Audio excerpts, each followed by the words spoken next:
I talk to a lot of my coaching relationships around letting go, learning to not attend meetings that you don't need to attend. That's the first place we look at. It's like, look at your schedule, look at how you're spending your time and figuring out where you're wasting time, why you're not letting go of things, why you're not empowering the people around you. And that starts with you. I know you need to coach them up to the next level or lead them up to that next level so that they can take care of these meetings, but that's still on you. You have to be able to do that if you want to end this cycle of overwhelm. Welcome to Grow Think Tank. This is the one and only place where you will get insight from the founders and the CEOs of the fastest growing privately held companies. I am the host. My name is Gene Hammett. I help leaders and their teams navigate the defining moments of their growth. Are you ready to grow? Today we're going to look at ending the cycle of overwhelm. Overwhelm is something that I think a lot of people are dealing with right now, whether it be coming from work, maybe it's their home life, but overwhelm is something that's affecting many of my clients.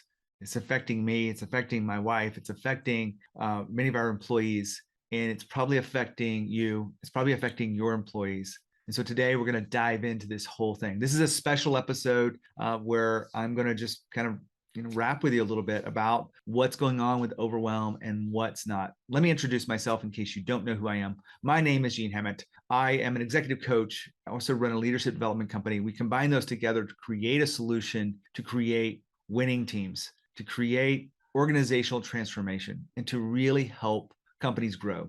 Most of my clients are on the Inc. 5000. Not everybody's on there right now because we have expanded out beyond that. But most of the work we do and the research is within the fast growth companies. And a lot of my private clients and the conversations I have every week always come back to I'm overwhelmed.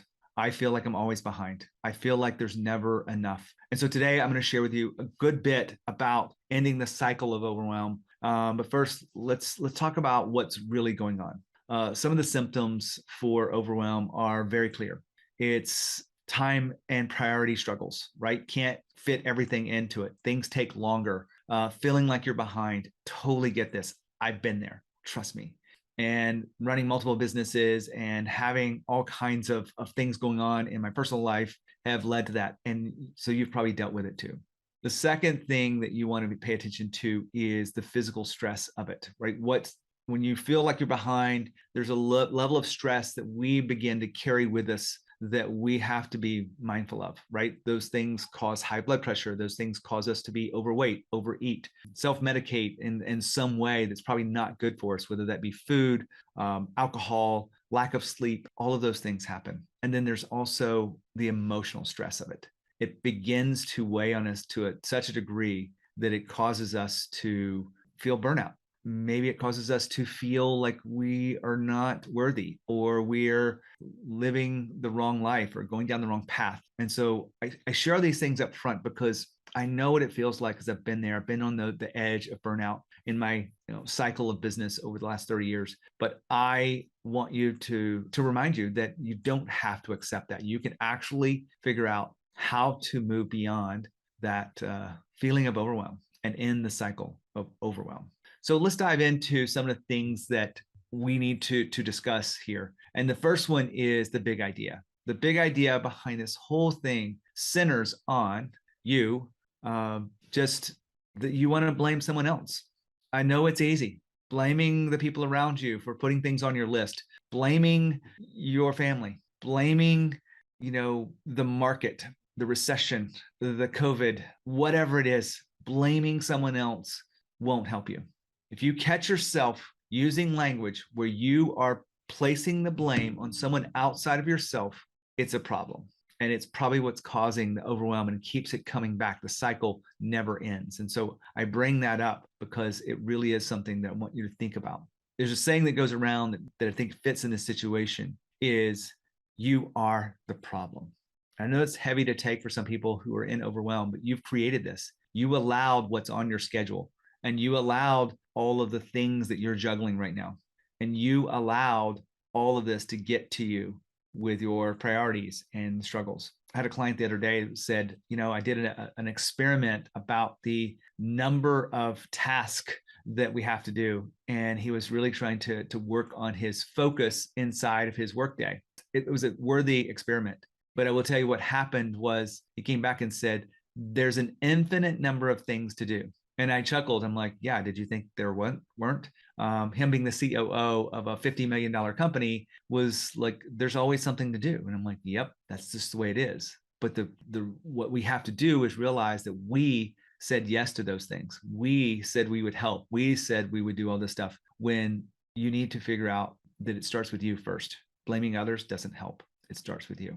So I talk to a lot of my coaching relationships around letting go, learning to not attend meetings that you don't need to attend. That's the first place we look at. It's like, look at your schedule, look at how you're spending your time, and figuring out where you're spending wasting time, why you're not letting go of things, why you're not empowering the people around you. And that starts with you. I know you need to coach them up to the next level or lead them up to that next level so that they can take care of these meetings, but that's still on you. You have to be able to do that if you want to end this cycle of overwhelm. It's not about adding new things to do. A lot of times it's just about removing things. And people don't realize the power of saying no or removing things and pulling yourself away from this. And I will tell you, one of the biggest shifts you can make inside of your leadership is learning to empower people by having the conversation with them that says, look, this is an area where I really need you to take some ownership of. And I'd love for you to step up in this way. I feel like you have the capabilities and skills. I'll support you. I'll coach you. I'll guide you. But I need you over the next 3 to 6 months to take this over so that I can pull myself and focus on some other things. Now, if you have that conversation, often enough with different people across your organization, hopefully you have people that you can count on, you will find that they will surprise you. It happens over and over and over. I had a workshop. It's one of my favorite moments inside of these CEO workshops that we do every once in a while. And really, we only invite the CEOs that have been guests on the show before.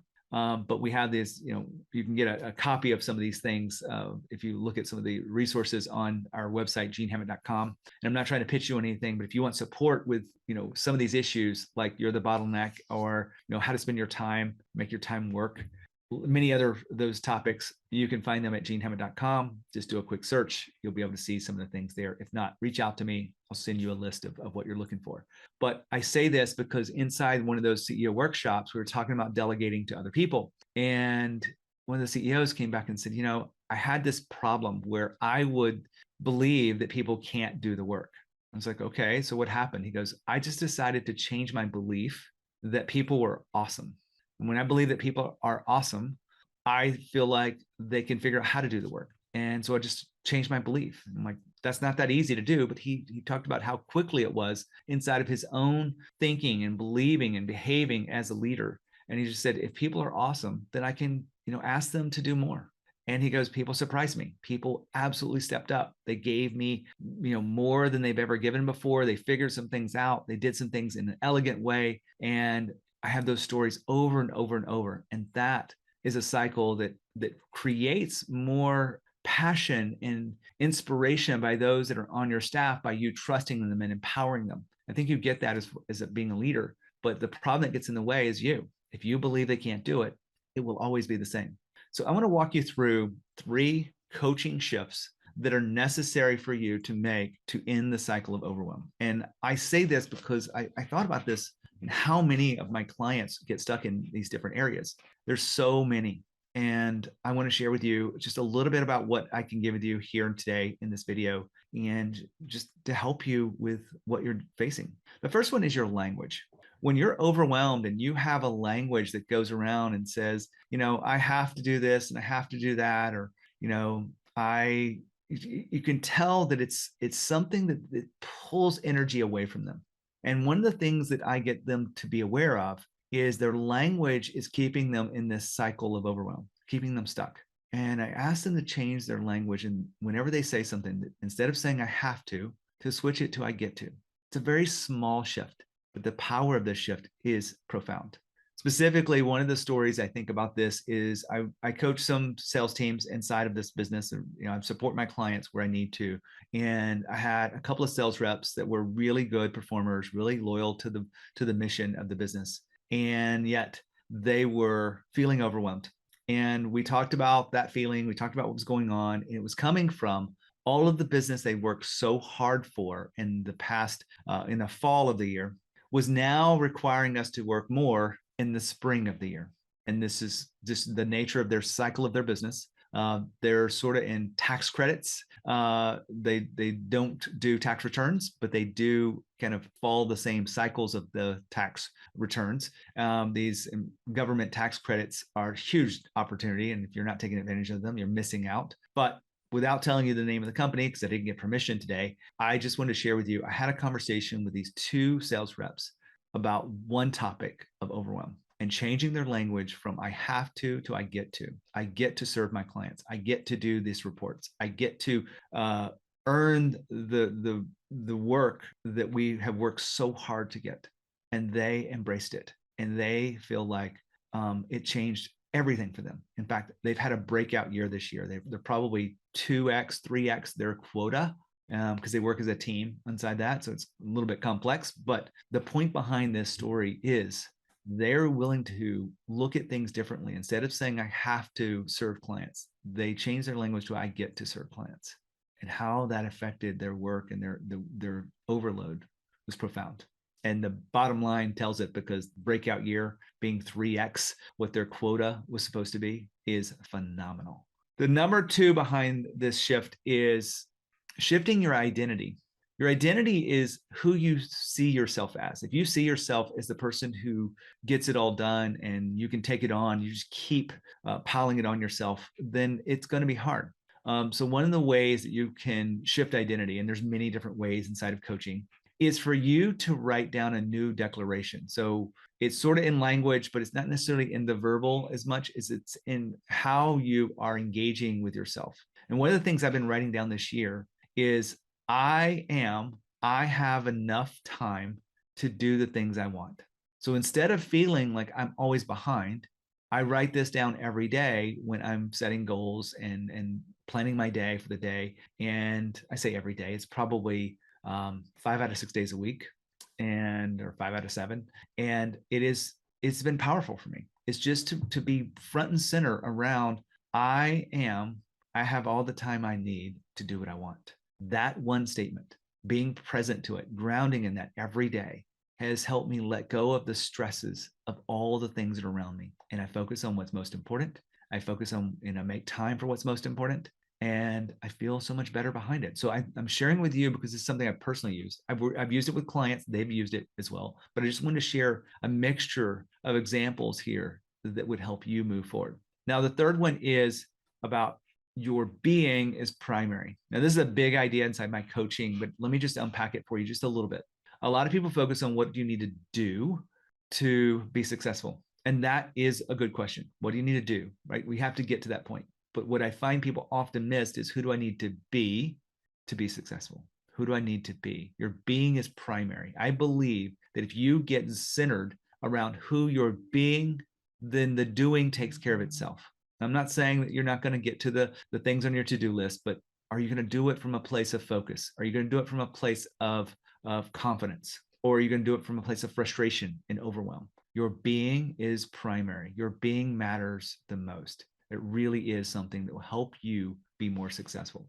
I've been sharing with you all of the things that I use, not all, but just some of the things I'm using to help people shift and end the cycle of overwhelm. Hopefully this is helpful to you. Hopefully you get a little bit more insight around this. And if you have any questions, I'd love to help you. I'd love to support you. And in fact, if you feel the need to have a conversation with me about your overwhelm, about what you're experiencing, maybe what you're going through is a little bit different than what I've described here, happy to help that and make a few hours each month available to talk to people about what's going on, the audience. And I really do mean it when I say this. I'd love to talk to you about this. Just go to genehammett.com and schedule a call. You'll answer a few questions, so I'm better prepared for this. And I really do want to have that conversation. So if you'll go ahead and do that now, it will help you.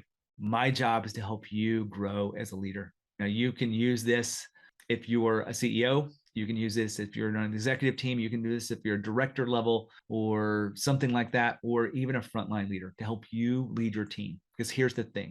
If you don't get this right, it will trickle down to everyone else and they will feel the overwhelm and stress. And that's probably not what you want. You want to make sure they feel engaged and energized around what they're doing. They're inspired, they're clear, not overwhelmed. It's really hard to perform at your best when you feel that sense of overwhelm underneath everything. So I bring this up because I'd love to connect with you. I know it's lonely at the top. It's lonely. You don't have someone to talk through. And even those middle managers don't have someone to talk through with things like this. So if you're listening to this, you hear my voice, you feel connected to this, I want to invite you to a conversation. Just go to genehammett.com, schedule a call. I won't sell you anything, promise, but I will serve you. I will help you shift perspectives, mindsets, beliefs, identify blind spots, help you grow as a leader, help you grow your company. If that's good enough, go ahead and do it. I look forward to talking to you. As always, when you think of leadership, think of Growth Think Tank and lead with courage. See you next time.